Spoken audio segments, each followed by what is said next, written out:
Baik Ustaz, terima kasih Ustaz. Mungkin kita masuk ke sesi tanya jawab. Kami persilakan kepada dua penanya dulu. Pertama, bagi yang ingin bertanya bisa mengacungkan tangan. Pak Suryono. Pak, yang dekat dulu Pak. Boleh Pak. Assalamualaikum warahmatullahi wabarakatuh. Waalaikumsalam. Izin Ustaz, jadi ada dua pertanyaan Ustaz. Yang pertama berkaitan dengan pemahaman tadi dari Imam pertama tadi Imam Malik ya Ustaz ya? Iya, yang terakhir yang ringan ya. Yang Imam Malik tadi. Andai kata ini kita itu kan haram mengkonsumsi khamar. Masukkan orang lah khamar tuh ke dalam zat dua kula. Lalu diminum airnya, itu termasuk haram nggak Ustaz? Itu yang pertama. Iya. Yang kedua, wudu ini kan perkara rukun-rukunnya ini sambung menyambung atau terpisah? Tentang wudu ya? Iya, rukunnya nih apakah sambung menyambung atau terpisah? Maksud saya antara membasuh muka, membasuh tangan dan seterusnya itu terpisah-pisah atau menyambung gitu ya, atau satu kesatuan. Karena kalau kita nyemplung ke kolam itu cukup niat udah selesai wudunya. Ya, sekali masuk jadi maksud saya andai kata wudu ini pakai membasuh muka, lalu dari muka disambung ke tangan, disambung ke kepala. Nah ini kan sebenarnya bisa begitu ya, kalau dari analogi fikihnya seperti itu, artinya dengan orang nyemplung itu bisa ya, kalau disambungnya saja pun sebenarnya bisa gitu kan. Itu Ustaz, dua itu aja Ustaz. Terima kasih. Assalamualaikum warahmatullahi wabarakatuh. Waalaikumsalam warahmatullahi wabarakatuh. Luar biasa pertanyaan. Ini bisa jadi tambahan untuk menambah isi kitab yang kita baca ini nampak tentang bagaimana meminumnya. Walaupun tadi disebutkan apa? Ya juzu syurbuhu katanya, boleh. Jadi kalau nanti masuk air khamar tadi ke dalam air itu, kita ambil yang mazhab Syafi'i aja dulu ya Pak. Kalau dia lebih dari 2 kula lalu tidak merubah bau, rasa dan warnanya, maka air yang 2 kula itu bisa kita minum. Itu menurut mazhab Syafi'i yang pertengahan tadi. Udah sekaligus jadi jawaban itu ya Pak ya, kalau menurut mazhab Syafi'i.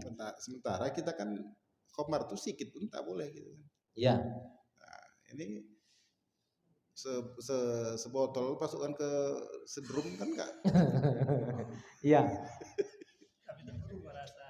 Dalam pertemuan yang lalu kita sudah menjelaskan ada 2 pendekatan dalam mengamalkan apa yang diperintahkan dan dititahkan oleh baginda Nabi. Itu kan Pak? Satu, sifatnya taat sebagaimana yang diperintahkan, dan ini cara berpikir ini ada berlaku sampai sekarang. Ya. Misalnya orang kalau mau memahami makna kekuatan dalam berperang itu, apapun kekuatan itu, yang dimaksud Nabi itu memanah lah katanya. Sehingga sampai kapanpun lebih afdal memanah daripada latihan menembak, kan gitu Pak. Oke. Lalu yang kedua mazhabnya esensi. Nah, kembali ke tadi, sedikit atau banyaknya benar bahwa itu akan tidak boleh dimakan, dikonsumsi, karena itu khamar itu qaliluhu au kasiruhu sawa. Kullu muskirin khamrun. Bahkan setiap yang memabukkan masuk dalam kategori khamar, walaupun Rasul tidak pernah sebut namanya dahulu atau belum diketahui ada, kan gitu. Nah, tetapi kalau kita rujuk, ini kita mau menggunakan pendapat.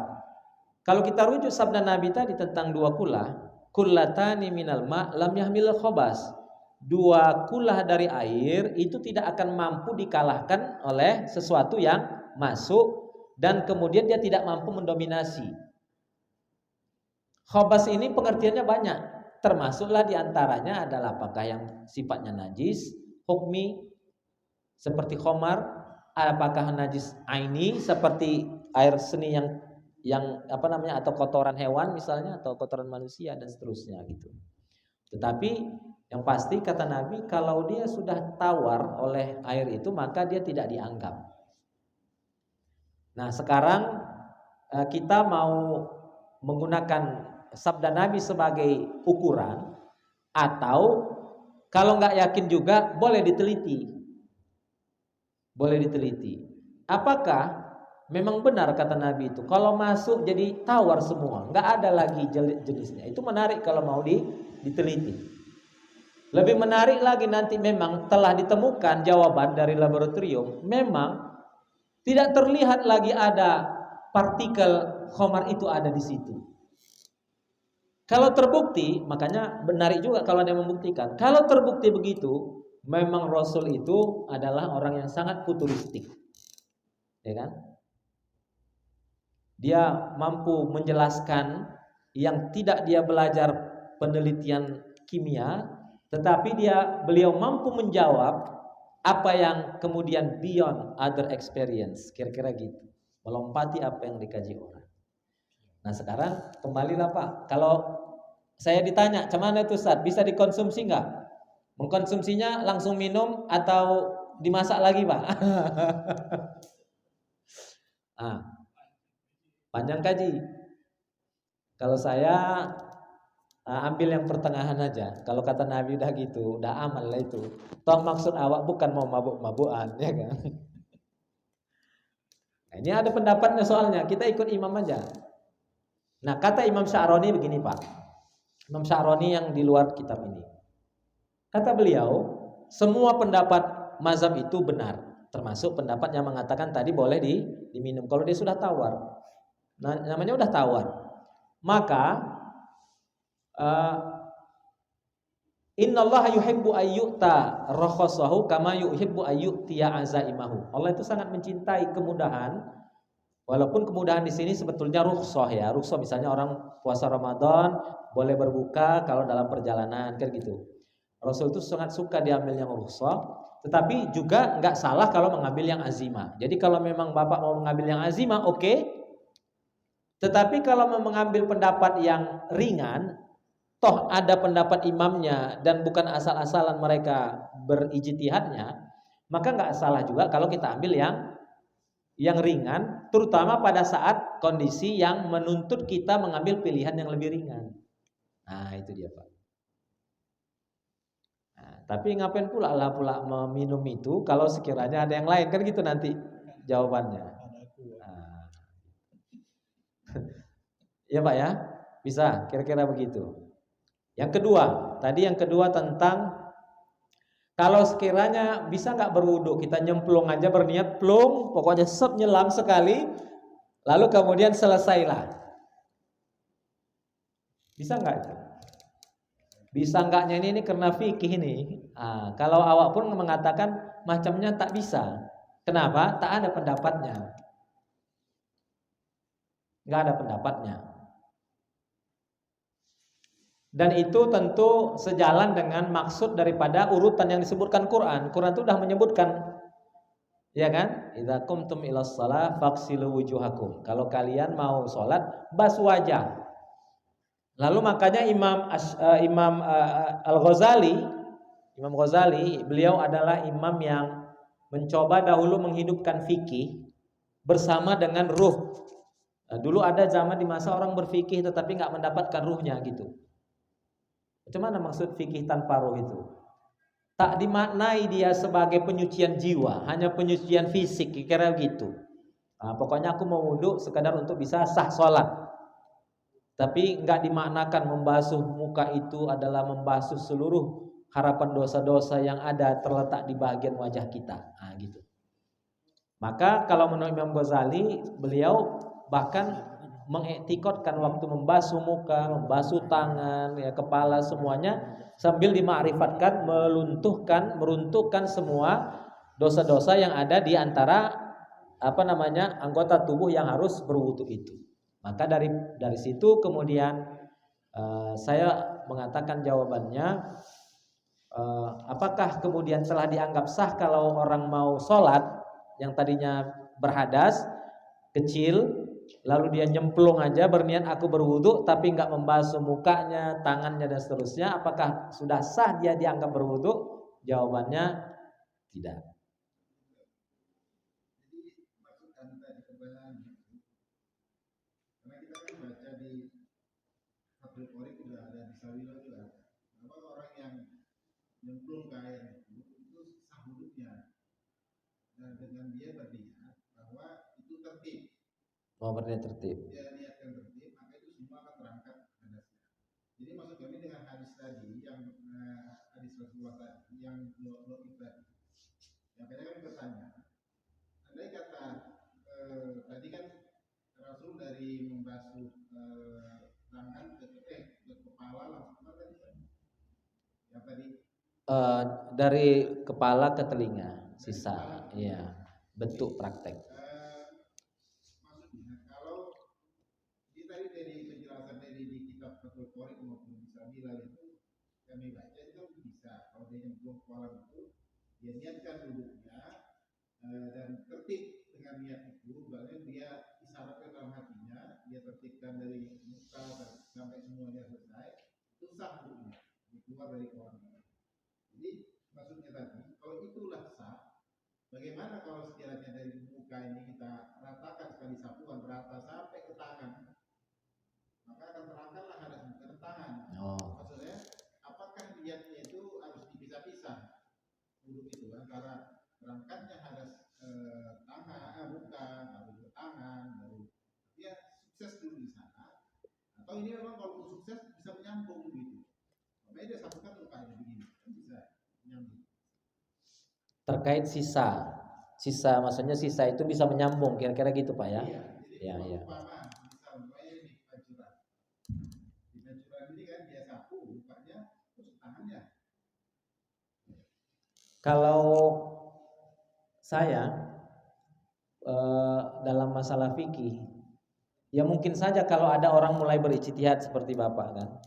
Kalau saya sebetulnya tidak terlalu berani untuk berpendapat di luar pendapat yang sudah pernah ada terkait tadi, misalnya kan Rasul memang pernah membasuh kepalanya dari sisa yang air yang ada di tangannya. Maka kalau di dalam berdalil, terutama dalil ibadah ini, maka itu praktek yang hanya bisa untuk praktek itu. Walaupun memang kemudian itu yang menjadi dasar ulama-ulama lain membuat pendapatnya. Paham ya Pak ya? Tetapi kemudian kita yang orang awam nggak berani lagi untuk berpendapat seperti ulama yang mencoba memahami perbedaan paham terhadap apa yang dipraktikkan Nabi. Jadi gini urutannya Pak. Tadi kan ada hadis tuh yang disebutkan. Lalu ulama berbeda pendapat menjadi 4. Pendapat 1, 2, 3, 4. Betul kan Pak? Nah, maka kemudian sekarang kita nih yang awam ini, apakah kita kemudian berpendapat mungkin saja boleh tadi dari kepala masih ada sisa ke tangan, masih sisa lagi ke telinga, umpamanya kan gitu? Apakah mungkin untuk kita ijtihadkan? Nah, kalau saya nggak berani untuk mengatakan bisa, karena kita levelnya awam. Tapi kalau imam mereka berpendapat begitu, mereka sudah sampai pada hak untuk berijtihad karena mereka mujtahid, dan kita pun sah untuk mengambil pendapat mereka. Jikalau kita nggak bisa langsung ke Quran dan hadis, sama seperti halnya kita tidak berani langsung menyimpulkan dari praktek Nabi.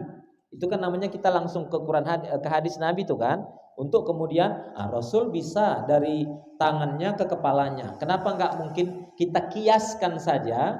Dalam bahasa fikih namanya mengkias. Kita kiaskan saja lah praktek itu juga kalau dari kepala ke tangan, yang penting niatnya adalah tartib.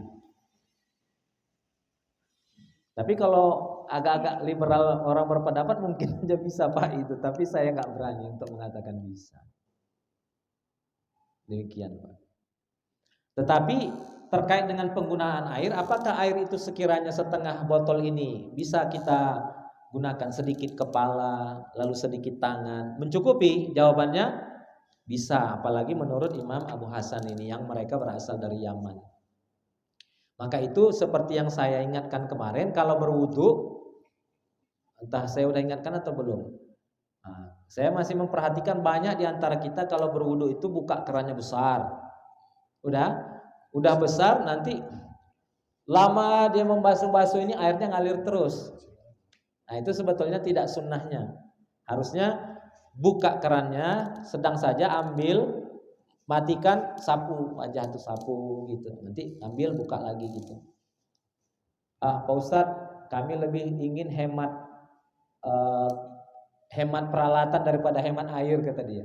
Kenapa Ustadz? Buka tutup rusak juga keran, Ustadz. Lebih mahal lagi dari bayar air. Nah, itu namanya ijtihad. Ya mungkin saja Pak gitu. Orang boleh berpendapat. Baik, terima kasih. Pertanyaan yang membuat kita harus lebih banyak belajar dan mentelaah pendapat-pendapat lagi. Jazakumullah khair. Dan ini memang yang diharapkan dari kita belajar fikih ini, bukan hanya mendengar apa informasinya, tetapi bagaimana mereka bisa berpendapat begitu, dan kita pun boleh kemudian untuk mengkaji ulang dari apa yang telah kita amalkan, sebetulnya mana yang paling kuat argumentasinya. Nah, begitu.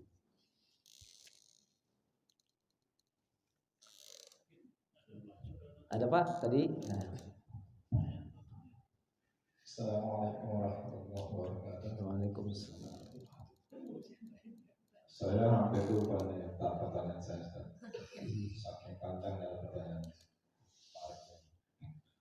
Tapi ini mungkin bukan kalau dari saya Pak, bukan pertanyaan, tapi nanti katanya ada titipan pertanyaan menjadi pertanyaan. Jadi mungkin pendapat ya Ustaz ya. Kalau saya memang dari mulai waktu SD itu kalau kita belajar fikih masalah taharah ini kan memang dasar ini Ustaz ya.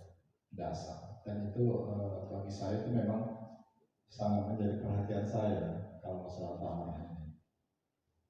Jadi sampai dulu waktu asal kalau mencuci pakaian pun, kalau yang mencuci itu adalah asisten rumah tangga itu saya kasih semacam juknis lah.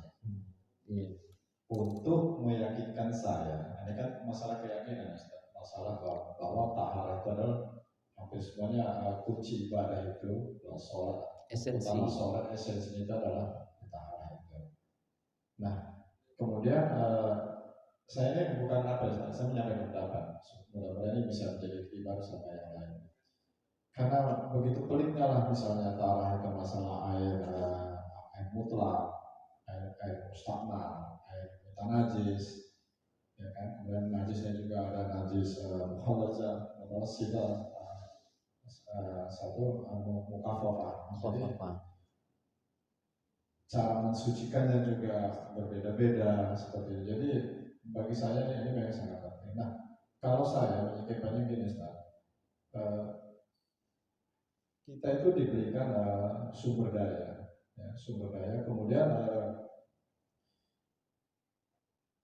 pertama dulu akan kita ikuti seluruh aturan-aturannya, seluruh dalil-dalilnya. Nah, dalil ini kan pernah saya juga sampaikan, ada yang namanya dalil naqli, ada yang namanya dalil akli. Selama saya sampai umur sekarang ini, ternyata setiap ibadah kita ini selalu dilekatkan kepada satu dalil akli gitu, yaitu tingkat keyakinan kita. Misalnya gini, kalau kita sholat, syarat sholat itu yang 5 itu, misalnya suci badan pakaian tempat sholat daripada najis, tentu kita harus berpikir bahwa secara zahirnya dulu kita lihat, secara zahirnya, maka kita kaitkan dengan dari naklinya bahwa dia dalam dari naklinya bahwa yang namanya najis adalah ABCD. Kita lihat secara ternyata tidak ada, maka luluslah. Kemudian masuk lagi misalnya yang tidak terlihat apa segala macam, bau segala macam. Nah, ketika misalnya di dalam bau misalnya, memang secara nyata dia tidak terlihat. Tapi kalau misalnya ada noda yang awalnya terkena kita satu tidak ternyata masih tercium misalnya kan. Nah, ini kan kembali lagi di tingkat penciuman kita kan masuk ke dalil aklinya bahwa oh menurut aku ini sudah apa sudah selesai. Nah, gitu juga dengan air. Nah, air ini sendiri pun kalau manajemen dari saya sendiri, pertama kalau air itu misalnya pencucian itu yang cuci adalah orang yang bisa kita kendalikan, katakanlah asisten rumah tangga, maka saya kasih apanya? Saya kasih SOP-nya. Mencuci itu seperti itu awalnya bilasan terakhir seperti ini. Nah, kemudian bagaimana kita juga belajar bahwa yang namanya air, kalau dulu namanya kan air 2 kula di atas 2 kula itu dibilang air banyak. Sementara di bawah air 2 kula itu adalah air yang sedikit. Apakah ini bisa digunakan untuk bersuci? Bisa. Hanya saja syaratnya ada. Kalau yang 2 kula di atas 2 kula, apabila terpercik atau katakanlah air mustakmal yang tadi Ustaz sampaikan itu penafsirnya beda-beda, itu tidak bermasalah seperti itu yang di atas 2 kula. Yang saya pelajari itu seperti itu, kecuali misalnya airnya sedikit di bawah 2 kula. Nah, memang pada saat saya dulu SD waktu belajar itu pun apabila percikan air sholat kita masuk, katakanlah kita ngambil wudhu itu di ember yang sedikit dengan menggunakan gayung, apalagi rame-rame saja. Nah, kalau kita concern kepada itu maka kita harus sangat hati-hati. Dan itu membuat sebenarnya tidak efisien karena airnya menjadi kita menjauh seperti itu. Nah untuk itulah makanya saya selalu menggunakan bahwa ada dalil akli yang harus kita manajemen ini, akal yang diberikan oleh Allah SWT.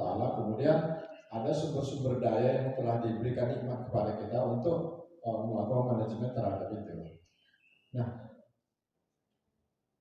di rumah saya pada saat itu saya sudah memutuskan bahwa tidak ada namanya air yang tertampung untuk menghindari yang namanya air mustahil. Jadi saya mandi itu kalau mandi itu saya shower itu misalnya harus butuh power misalnya dari pompa untuk menghidupkannya, nggak apa-apa saya beli pompa. Karena nikmat yang diberikan Allah sama kita ini kan harus kita gunakan untuk fasilitas menuju akhirat, kira-kira gitu Ustaz. Jadi ini pendapat saya saja bahwa ada hal-hal yang harus kita manajemen ini, yang kita kompensasi yang kita lakukan karena sudah ada kompensasi ke kita dari Allah SWT supaya dalam hal beribadah, dalam hal yang apa-apa, selama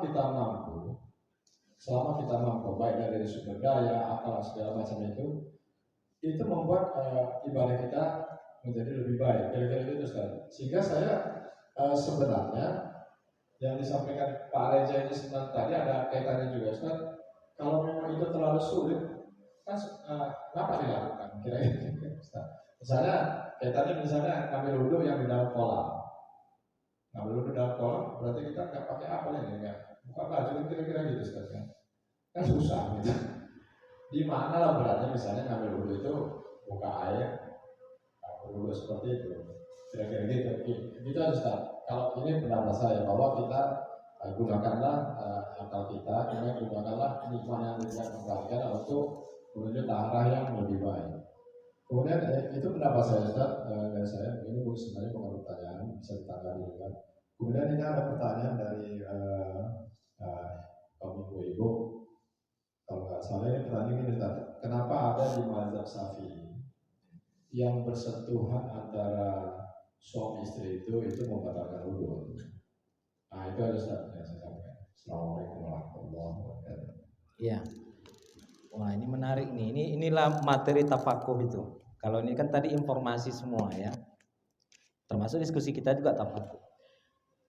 Sebetulnya dalam majelis fikih itu tidak masalah kemudian ada pengandaian. Ya, bahkan di fikih lah yang paling banyak pengandaian karena mau menguji ketangguhan dalam berargumentasi. Dan argumentasi itulah mengoptimalisasi akal yang dimaksud Bapak tadi. Dan memang di antara semua ilmu syariat, apakah akidah, kemudian tasawuf, kemudian fikih, yang paling banyak nazarnya, nazar itu sudut pandang itu adalah fikih, ya. Baru kemudian akidah. Kalau tasawuf kan dia lebih kepada hukum rasa. Nah, jadi tentang bahwa mengambil yang paling terbaik untuk ibadah itu kita sepakat. Ya, kita sepakat bahwa ibadah ini kalau bisa ambil yang ultimate, model yang paling ultimate, yang paling terjaga. Termasuk kan tadi cerita menyuci pakaian itu prosedurnya dia nggak boleh ada kayak di mesin cuci gitu kan. Masuk dia putar peras selesai kan gitu. Kalau menurut Bapak itu pasti mungkin belum standar untuk membersihkan najis kan kira-kira begitu. Terutama najisnya adalah najis yang pertengahan ya. Kalau najis yang paling berat itu memang udah ada prosedurnya, yaitu berapa dia? 7 kali dengan air dan salah satunya bercampur dengan tanah ya. Ada yang menyebutkannya tanahnya pun harus yang seperti tanah liat. Nah, itu kan udah standar dari Nabi. Kalau mukhaffafah yang ringan itu kan dipercikkan air. Nah, ini yang pertengahan ya. Nah, kalau pertengahan itu kan standarnya apa? Hilang bau, rasa dan warna. Dia memakai standar hasil. Hasilnya bagaimana prosesnya? Itu bisa apakah yang seperti Bapak harus prosedural. Jadi ibarat kita membersihkan baju juga. Dari atas harus ke bawah gitu dia diperas. Nah, perasan tuh nggak boleh menyatu lagi. Kira-kira gitu kan? Nah, terus dia begitu. Ataukah boleh bercampur, masuk dia cuci, bergabung menjadi satu, mengamalkan konsep air itu kalau sudah banyak maka kontaminannya akan tawar. Kan mungkin bisa begitu juga pertimbangannya. Tapi ala kulli hal memang dalam ibadah itu memang sebaiknya mengambil yang paling dirasa aman. Tetapi bukan pula tidak boleh kita menawarkan satu perspektif kemudahan. Karena begini, kalau dalam akidah, pendekatan akidah itu memang nggak ada tawaran. Kalau dalam fikih banyak penawaran. Disitulah mengapa rahasia fikih ini banyak pendapatnya. Saya merujuk kembali ke pendapat Imam Asy'arani yang mengatakan perbedaan pendapat yang tinggi, rendah, sedang atau yang saya istilahkan tadi yang berat sama yang ringan itu sebetulnya adalah pilihan yang sama-sama baik. Bagaimana memilih yang baiknya? Kalau kita sudah pada tingkat pengamalan agama yang mau gaspol, ya lari 100 km per jam dalam beragama, memang jangan turunkan. Tahan dia terus sampai pada puncak yang tinggi, pertahankan agar supaya kita kembali nanti pada posisi yang terbaik. Tetapi bagi orang-orang yang dalam kondisi-kondisi keimanannya atau dia mungkin baru hijrah dan lain sebagainya, maka pilihan-pilihan fikih itu ada alternatifnya. Nah, lalu bagaimana memilih yang tinggi dengan yang rendah? Kalau kita ambil yang tinggi, tapi kalau kira-kira orang minta pendapat sama kita tengok-tengok. Kalau standar dia masih di bawah kita, kasih yang standar di bawah, jangan pakai standar kita gitu. Loh, apa boleh begitu Pak Ustadz? Itu ada contohnya dari Nabi yang meriwayatkan Aisyah. Kata Aisyah, Rasul itu kalau ditanya, tapi bukan untuk dirinya kata beliau, dia akan memberikan pendapat yang paling ringan. Selama dia tidak melewati batas minimum yang diperbolehkan. Ya, kayak misalnya di jalan tol ada batas minimum, ada batas maksimum yang diperbolehkan. Nah, ada batas atas, ada batas bawah. Itu ada dalam fikih kontemporer. Al-haddul a'la wa haddul adna. Batas atas dan batas rendah. Nah, selama tidak lewat batas rendah, itu yang diberikan Nabi Muhammad SAW. Karena dalam fikih pendekatannya adalah taisir, kemudahan. Tapi rasa kita, wah ini enggak afdol. Nah, cerita afdolnya pula kan. Nah, afdol jangan pula kita turunkan kalau memang sudah kita pada level yang tinggi. Jadi yang Bapak amalkan itu bagus karena Harta yang Allah berikan ini adalah dalam rangka memfasilitasi kita untuk pengabdian yang terbaik. Itu sudah benar, tidak ada salahnya. Tinggal nanti mana tahu ada anak kita yang protes gini, ya kenapa mesti harus shower, kenapa nggak harus begini. Di situ kita perlu ada diskusi dan toleransinya. Jangan pula di rumah itu mutlak-mutlakan menurut pendapat kita. Jikalau memang kita ingin ada kedamaian di dalam kehidupan internal kita. Nah, jadi penting juga bagi kita, kalau kita punya pendapat yang tinggi, lihat juga apakah orang itu, dan ini memang amalan daripada ulama-ulama kita juga yang terdahulu. Disitulah mengapa Imam Asy'ari ini mengarang kitab namanya Mizanul Kubro, yang dikatakan oleh Imam Zakaria Al-Ansari bahwa buku itu belum pernah ditulis oleh orang tapi mantap. Artinya, kalau orang itu tinggi, kasih pendapat yang seperti pendapat kita. Tapi kalau orang itu masih baru menatap, baru merangkak, maka berilah ke pendapat yang sesuai dengan kemampuan mereka, sebagaimana Nabi mengatakan khatibun nas ala qadri ukulihim. Ya, dia ajak mereka berdialog, ajak mereka berinteraksi dan beramal sesuai dengan batas kemampuan mereka untuk menerimanya, agar jangan sampai nanti ada orang beramal agama tetapi lebih banyak bohongnya, kata Nabi. Ada orang terpaksa karena bos saya tinggi, saya harus ikut, tapi akhirnya ikutnya nggak ikhlas, semuanya hanya dibarengi dengan kebohongan, hanya ketidakikhlasan. Jangan juga sampai terjadi seperti itu. Oke, baik tentang ijtihad.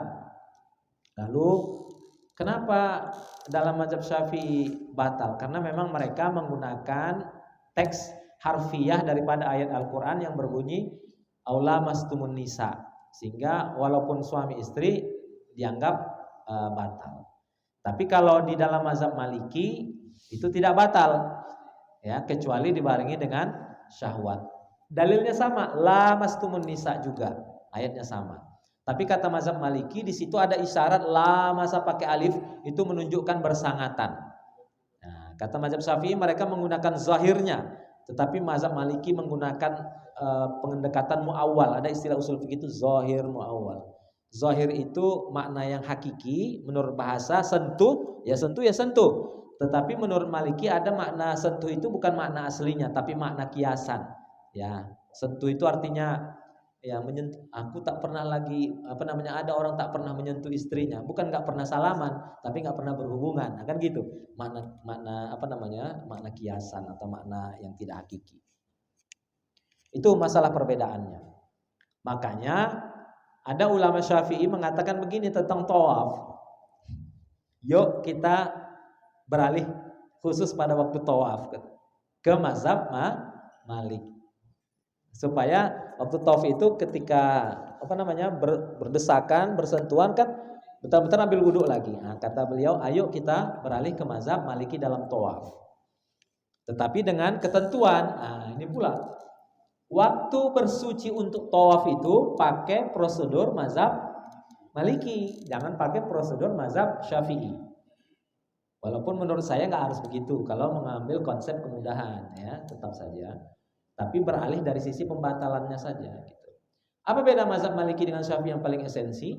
Kalau mazhab Syafi'i membasuh kepala cukup sepertiga kepala, tapi mazhab Maliki harus keseluruhan. Jadi maksudnya ketika mau bertawaf nanti menurut beliau berwuduklah dengan ala mazhab Maliki, yakni pada waktu membasuh kepala basuhlah ke seluruhannya, kira-kira begitu. Jadi nanti kalaupun bersentuhan enggak batal waktu bertawaf selama tidak dibarengi dengan syahwat. Nah, itulah dia, Pak. Terima kasih atas tanggapan-tanggapan yang luar biasa. Khazanah pengetahuan kita semuanya insya Allah cukup kaya. Dan akhirnya memang tidak salah lah kalau pelajaran fikih ini bukan cuma hanya sekedar nyebut-nyebutkan, hafalkan, kerjakan, tapi kita diskusikan. Ya, silakan Pak.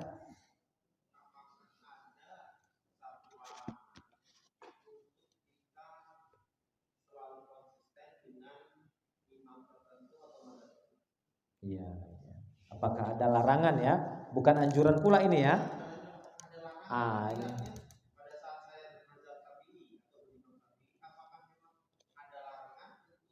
Terus Imam Syafi'i saja. Berarti kalau menurut pertanyaan Bapak mau dibalikkan berarti nggak ada salah dong kalau kita hanya ke satu imam kan? Apakah salah itu kira-kira gitu kan? Oh gitu. Apakah saya salah?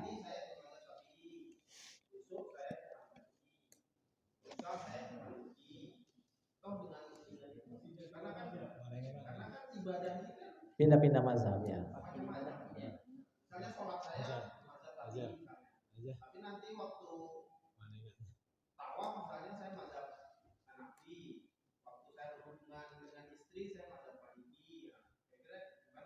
Ya.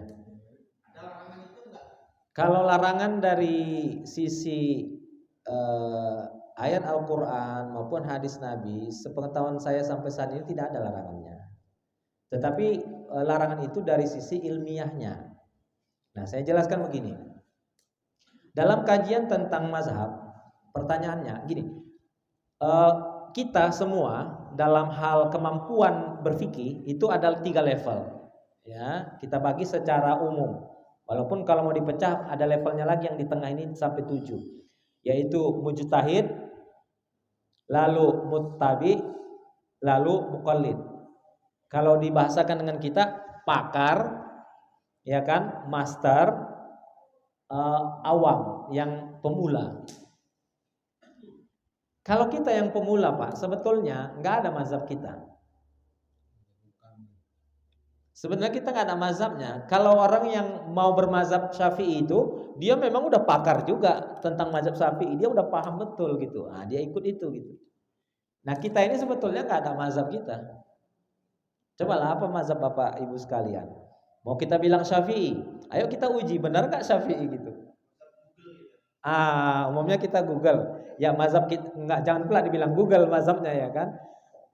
Tapi secara istilah sosial boleh lah kan. Sekarang ada mazhab Bung Karno.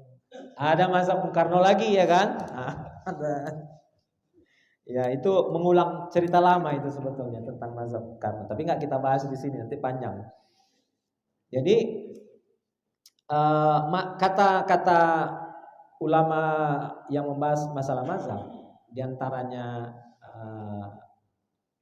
Imam Abu Zahra. Mazhab kita ini orang awam ini adalah mazhab ke ulama mana yang kita tanya dan dia ngasih jawaban lalu kita ikuti. Itulah mazhab kita sebetulnya. Karena kita nggak bisa melakukan seleksi. Nah, cuman dalam kajian ini kita latihan lah kan, kira-kira begitu, latihan ini bukan mau jadi pakar benar gitu ya kan. Nah, tidak ada ketentuannya Pak. Tidak ada ketentuannya. Hanya saja Allah mengatakan fas'alu ala dzikri in kuntum la ta'lamun. Tanyalah ahlinya kalau kalian tidak tahu. Artinya nggak bisa juga kita membuat mazhab sendiri. Ya. Kalau kita misalnya googling, di Google itu pun pasti ada mazhabnya. Kalau mau dibagi lagi, ada berapa mazhab yang beredar di dunia Islam ini? Nah, kita rinci lagi. Hanafi masih, Syafi'i masih, Maliki masih dominan sekali di Tunis, di Maghrib. Hambali masih di Saudi Arabia. Lalu ada lagi mazhab yang dia mirip mazhabnya Imam Abu Dawud Az-Zahiri. Nah, itulah yang dipedomani oleh Imam As-Sun'ani. Itulah yang kemudian menjadi mazhab yang banyak dianut oleh ulama-ulama di Arab Saudi yang tidak asli juga Imam Hambali. Sebab begini, kalau ulama Saudi itu konsisten dengan Imam Hambali, pasti mereka misalnya dalam masalah apakah bacaan Al-Quran sampai kepada si mayit, harusnya mereka mengatakan, kalau dia murni Imam Hambali, harusnya mereka juga mengatakan sampai. Tapi pada kenyataannya mereka mengatakan tidak sampai, ya kan? Bacaan Al-Quran atau kita katakan Fatihah itu sampai kepada si mayit. Tetapi menurut Imam Ahmad sampai. Justru yang nggak sampai siapa? Imam Syafi'i. Nah, maka kalau ada yang bilang, Bapak mazhabnya apa? Mazhab Syafi'i. Bapak waktu tahlilan ikut, yakinkah sampai bacaan tahlilan itu ke si mayit? Yakin. Nah, berarti Bapak bukan Syafi'i. Bapak Hambali. Nah, itu memang kayak saya katakan, tidak ada orang yang memang benar-benar mutlak untuk bisa mengatakan mazhabnya apa gitu. Jadi kembali ke pertanyaan, apakah ada keharusan atau katakan larangan untuk mengikuti untuk pindah-pindah, apakah ada larangan? Secara pengertian yang mansus dari Al-Quran dan hadis tidak. Tapi ayat Al-Quran mengatakan ikutilah orang-orang yang mengerti, maka itu ada perintahnya. Dan kemudian tentu kita harus mengikuti yang paling kita yakini kebenarannya. Tetapi kata Imam Wahab Sya'roni, sulit untuk menentukan kalau kaliber-kaliber kita ini untuk menentukan mana yang kuat. Buktinya udah yang kita lihat tadi waktu kita diskusikan. Susah kita mau menentukan yang mana, ya kan? Ujung-ujungnya nanti kalau pernah dijelaskan, pasti pertanyaan jamaah itu kepada ustadznya apa? Kalau ustadz yang mana ustadz? Katanya. Biar kami nggak bingung. Nah, kan ujung-ujungnya gitu. Nah, jadi sebenarnya tidak ada, Pak. Tidak ada larangan. Kalaupun ada larangan yang berkembang itu larangan untuk bertalfik. Talfik itu pindah hari ini pindah ke sana, pindah ini pindah itu gitu. Itu pun dalam rangka karena talfik itu dianggap tala'ub biddin, bermain-main dengan agama. Tetapi kalau bukan tala'ub, persis seperti Nabi Ibrahim mencari kebenaran. Ibrahim kan mencari kebenaran dan Al-Quran kan disebutkan kisahnya. Ya falamma ra'al qamara bazighan qala hadza rabbi. Waktu kemudian matahari falamma ra'a syamsa bazighan qala hadza rabbi. Ketika matahari bersinar cerah, inilah Tuhan ini. Falamma afalat qala la uhibbul afilin. Aku enggak akan setuju dengan sesuatu yang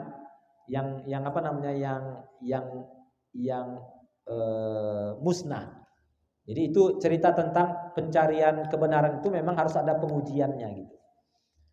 Nah jadi kalau maknanya perubahan itu ketika kita menemukan dalilnya dalam batas yakin, ya tentu kita akan beralih. Tetapi untuk yakin ini kan umumnya kalau kita orang awam dengan fikih ini pasti nanya juga tuh Pak. Ustaz, saya baca di Google nih gini katanya. Kata yang di situ gini, saya susah untuk menentukan. Ustaz lah klarifikasi yang mana, nanti saya ikuti. Ujung-ujungnya kan begitu. Nah, jadi ketika begitu itu menunjukkan nggak ada larangannya sebetulnya kita mau harus melakukan pindah-pindah itu. Tetapi kalau dari sisi keilmiahannya agar ibadah itu jangan tercampur-campur, maksudnya gini Pak. Kita ini kan bukan pakar nih Pak. Mazhab Syafi'i udah begini tartibnya, mazhab Maliki udah begitu susunannya. Lalu datang kita yang masih awam nih, nanti niatnya pakai ini. Pertimbangannya nggak ada Pak, cuman mau rasa-rasa gitu. Nanti kalau basuh wajahnya pakai ini, kalau basuh kepalanya pakai ini. Pertimbangannya cuma rasa, bukan pertimbangan argumentasi ilmu-ilmu syariatnya. Itu yang tak boleh Pak. Makanya karena nggak boleh gitu, akhirnya ujung-ujungnya apa? Konsisten satu. Nah, itulah dia. Nah, inilah pandangan yang modern, Pak. Enggak ngelarang total, ya, enggak juga mengharuskan secara total. Tapi itulah dia kondisi yang menuntut kita harus melakukan pilihan yang terbaik. Oke, baik. Ada lagi Bapak Ibu kalau enggak ada?